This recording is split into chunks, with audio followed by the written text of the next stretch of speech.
Hindi ko alam kung narinig mo na to, no? Pero marami ang nagsasabi na madali lang yung ALS o yung ALS natin. Shortcut daw.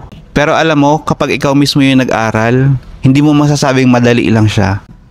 Bukod dun sa bukod dun sa activities talaga na ginagawa, hindi siya ganun kadali. Kasi sa totoo lang, ang buhay ng ALS learners, puno ng struggles na hindi nakikita ng iba. At yun yung gusto kong pag-usapan natin ngayon sa video na ito. Walang filter, walang halong palamuti. Based ito dun sa mga napapansin ko sa aking mga learners. So, totoong karanasan nila yan na kinikwento nila sa akin. Unahin natin yung stigma. Kapag sinabi mo sa ibang tao na sa ALS ako nag-aaral, iisipin nila agad, ay mahina yan. Diba? Tamad yan. Hindi kasi nagtapos ng regular school. Masakit siya kasi hindi nila alam yung kwento mo. Marami sa mga ALS learners natin, hindi naman mga tamad, di ba? Ikaw, aaminin mo ba sa sarili mo na tamad ka? Madalas, kailangan lang talaga nating tumigil. O ikaw, kailangan mo lang talagang tumigil dahil sa mga pangyayari. Kulang ng pera, yung pamilya mo may problema, kaya ay kinailangan magtrabaho kasi nga kulang ng pera, no? Kailangan mong tumulong sa magulang mo, o wala na tayong makakain, huwag ka na munang pumasok, diba? Pero ang image ng ALS learner sa iba, parang lesser student ka pag sa ALS ka, no? Kaya minsan may mga ALS learner ako na nahihiyang sabihin na sa ALS sila pumapasok. Kahit nga minsan mag-a-apply ng trabaho, hesitant sila na na ilagay graduate, saan ka graduate, sa ALS, diba? Parang hindi nila kayang, hindi naman sa hindi nila kaya, parang nahihiya silang isulat, So wag ganun, wag, kung ikaw ALS learner ka, ALS passer din, diba? Be proud na galing ka sa ALS kasi marami yung pinagdaanan mo, hindi kaya ng iba, diba? Next natin yung daily struggle sa araw-araw ng ating mga ALS learner. Hindi biro ang araw-araw ng isang ALS learner. Isipin mo, yung regular student nga, yung araw-araw pumapasok, nahihirapan na, mag-aaral lang yun. Paano pa ikaw na ALS learner? Diba? Nagtatrabaho. Buong araw yun. Yung iba, nag-aalaga ng bata. O kaya ay nag-aalaga ng magulang na may sakit. O ng kapatid na may sakit. Diba? O kaya ay tinutulungan yung pamilya sa araw-araw. Tapos pagdating mo ng gabi, magmo-module ka pa. 'Di ba? Pagod na pagod yung katawan mo, tapos papagurin mo yung isip mo. 'Di ba? Pag ALS learner, ganun. Tapos may mga kailangan sa module, may kailangan ganito. O wala kang laptop. O cellphone mo mahina. O maganda man ang cellphone mo, wala ka namang load. Tapos syempre gabi yun, pupunta ka sa PisoNet o sa internet shop, sarado na. Paano ka pa niyan? Kaya yung iba, talagang bihirang pumasok. Isang beses na nga lang sa isang linggo yung pasok nila, kaya lang bihira pa rin silang pumasok kasi nga walang pamasahe. O kaya ay may ginagawa. Syempre uunahin nila yun kaysa sa pagpasok. Yun yung daily struggle ng ALS learner natin. Kaya hindi porket na sa ALS ka, madali na siya kasi isang beses ang linggo lang naman ang pasok, no?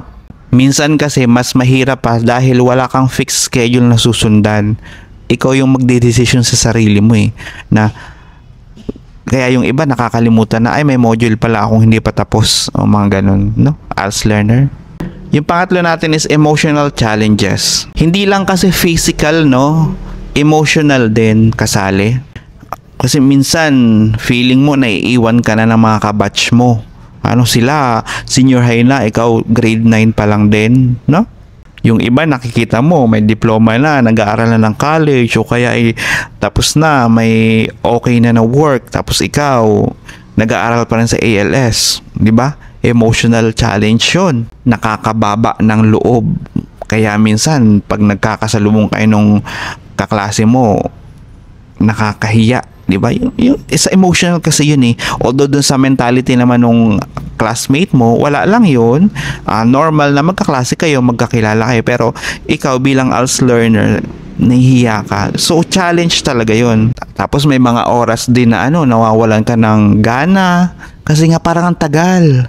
Gusto mo matapos na agad. Gusto mo umexam na agad. Gusto mo makapasa ka na agad para ganito, ganito. Yun. Emotional challenge yun. Tapos pag hindi ka nakapasok ng isang araw, sa isang linggo, ang dami mong module sa sasagutan, na-stress ka na, no? Ang hirap mag-catch. Ay, hindi na ako nakapagpasa nito. O, mga ganun. Tapos pag dumating yung exam, grabe yung kaba. Makakapasa kaya ako? Yung mga ganun. Kasi yung kaba mo, iniisip mo lahat ng pinagdaanan mo nakasalalay doon, papasa or hindi, o mga ganun. Grabe. Kaya natutuwa talaga ako sa mga learners ko talaga na nagpupursige. Okay, dito tayo sa small wins matter. Small wins matter.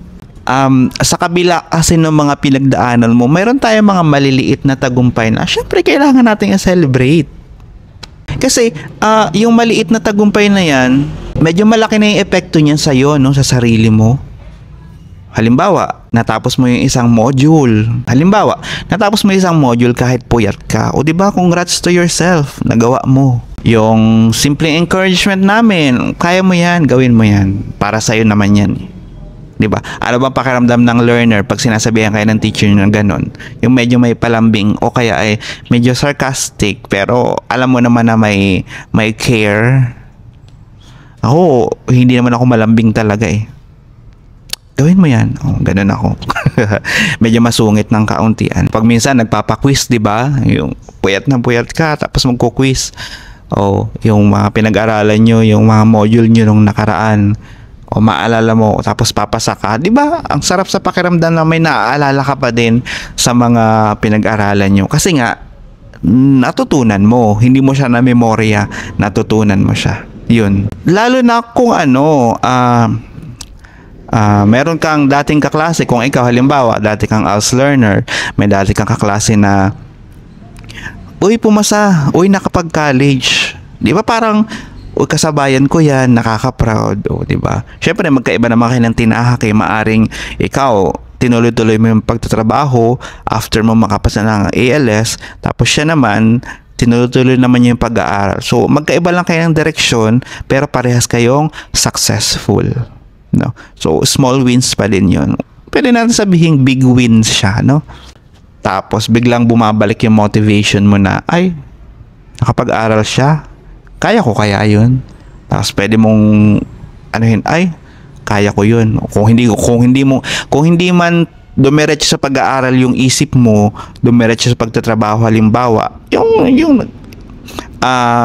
in-improve mo yung sarili mo at nakaluwag ka, yung umahon ka sa mas better ka kesa sa dati, yung mga ganun. Hindi man yung biglang yaman, hindi naman perang kayamanan ang target natin. Ang target natin is yung makontento tayo at sumaya, di ba? Kasi may mga ibang nakokontento sa, at least ganito ako, mga ganun, no? Depende, kanya-kanya tayo ng paraan ng kasiyahan. Pero, pag nakikita mo silang successful, parang masaya ka na rin para sa kanila. Ganun, small wins or big wins, di ba? Masaya. Why ALS is worth it? Kasi kahit mahirap, worth it pa rin dahil recognize ang diploma ng ALS. Pwede ka magtrabaho, pwede ka magpatuloy ng junior high kung elementary passer ka, or ng senior high kung junior high school passer ka. Siyempre, pag nakapasa ka sa senior high, no, pwede ka mag-college, di ba? At higit pa doon, natuto ka ng mga bagay-bagay, hindi lang academics, natuto ka rin ng disiplina, ng tatag ng loob, at mga bagay, resilience, yung mga ganun, katatagan, yan. Natutunan mo yun, no? Kasi kung tutuusin, ang ALS learner natin ay isa sa mga pinakamatitibay na mga estudyante. Dahil hindi naman lahat kayang bumalik sa pag-aaral, di ba? Matapos mahinto, di ba, tumigil. Hindi naman lahat bumabalik. Hindi lahat kayang pagsabayin ang buhay at saka yung pag-aaral, di ba? Yung iba pipili lang talaga mag-aaral o magtatrabaho, yun lang. Pero ikaw bilang ALS learner, ginawa mo? Congratulations sa'yo. Kaya kung ALS learner ka ngayon, natandaan mo, hindi ka nag-iisa. Lahat ng pinagdaanan mo at pinagdadaanan mo bilang ALS learner, may iba ring dumaan dun, no? May iba ring nakaranas dun. At kung minsan, kung maisip mo mang sumuko, isipin mo na lang isipin mo na lang at tanungin mo yung sarili mo, bakit nga ba ako nagsimula? Bakit nga ba ako nag-enroll sa ALS? Ano ba ang kailangan ko? Diploma ba? Pamilya ba uunahin ko? O yung pangarap ko ba? Alalahanin mo ang lahat ng dahilan na yon. Ang buhay sa ALS ay hindi madali, pero posible. At kung kaya ng iba, kaya mo rin, panigurado ako dyan. At kung may kakilala kang gusto ring bumalik sa pag-aaral, pakishare itong video na ito. Baka ito na yung sign nila, para magpatuloy din sa pag-aaral. Maraming salamat sa panonood at sana'y na-inspire ka sa mga dinaldal ko dito sa video na ito. At kung may nais ka pang malaman tungkol sa ALS, meron tayong playlist dito sa ating channel. Check mo na lang. Kung may mga tanong ka, baka may sagot doon. Or pwede ka mag-comment sa ating comment section para in case mabasa ko at kaya ko namang sasagutin ko siya. Maraming salamat sa panonood at see you sa next video.